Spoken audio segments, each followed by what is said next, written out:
I am here with Kristin Krause. She is one of our instructors in our Royal Fireworks online learning community. She teaches some of our science courses. Hi, Kristin. Hi.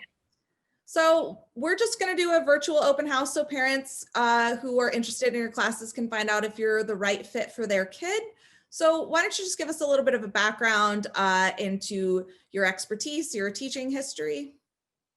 Okay, well, my PhD is in neuroscience, which I would love to teach a neuroscience class to Royal Fireworks, but we're starting out with more of the basics. Um, right now I'm teaching human biology and genetics. I've been teaching those at various colleges for about 30 years. Great. So in terms of the courses that you're teaching for Royal Fireworks, can you give us just a little bit of an overview of what those look like? Sure, well, one I'm teaching right now is human biology. And human biology, we basically look at the human body as an incredible machine, and it has to function with a very narrow set of parameters. It can't be too wet or too cold, too hot, too dry. It has to be always just right. And anytime you fall out of that narrow window of optimal conditions, disease is the result. So we tour through all the different organ systems, so the brain, the bone, the nerves, everything, and then we talk about how it works and how it can sometimes fail, common ways that it fails. Excellent. And the other course you're teaching? The other one is genetics. I think genetics is my favorite because it's so fun and fascinating. And we start out with the humble Austrian monk Gregor Mendel, and he was growing peas in his monastery garden, and the observations he made launched a whole new branch of science. And what he learned teaches us why we look like our parents, why appearance and disease can be passed on. And then in the second half of the course, we go molecular, and we look at the DNA molecule itself, the famous double helix. And we look at things like forensics and cancer and biotech. And that's really interesting too. And I heard a rumor that you're offering potentially another course in the spring. Can you give us just a little sneak peek of what that might look like? Sure, I'm thinking of doing ecology and evolution, which is always important too.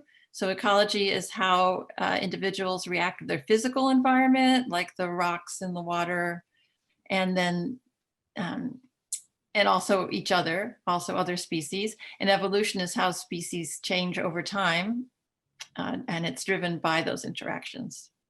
Awesome.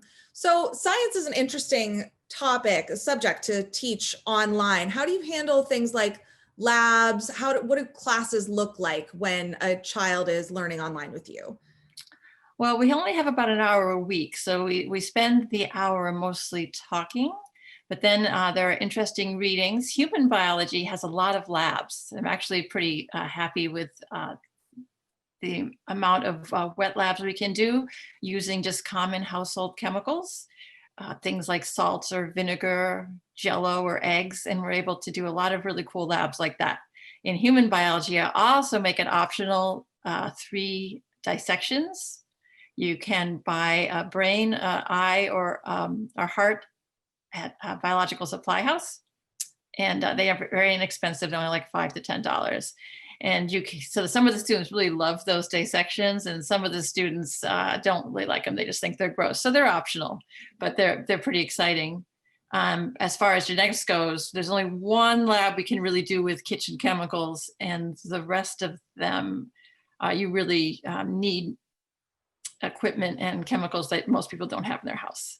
But there's lots of fun things online to do with genetics. There's a virtual labs that we do where you can breed pigeons or make a prokaryotype.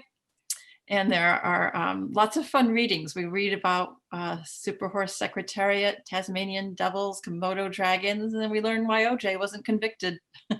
Lots of fun things in genetics. That sounds great. Can you tell us what are the ages or ability levels that you're seeing in terms of the students in your class? I know we have a lot of gifted kids often, so that kind of will skew the ages a little bit younger. What is appropriate for your courses? Oh, probably 11 to 14 is good. I've had some students who are 10. I do teach it at a pretty high level. It's not easy.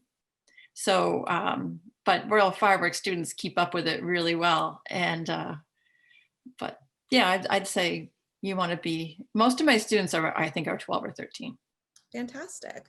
Where can parents reach you if they need to contact you before the semester starts to ask any individualized questions? My email's posted, and it is dockrause@outlook.com. Perfect. Thank you so much for taking the time out to come say hi to our parents and students. And we look forward to having you this semester. Okay, I look forward to seeing you.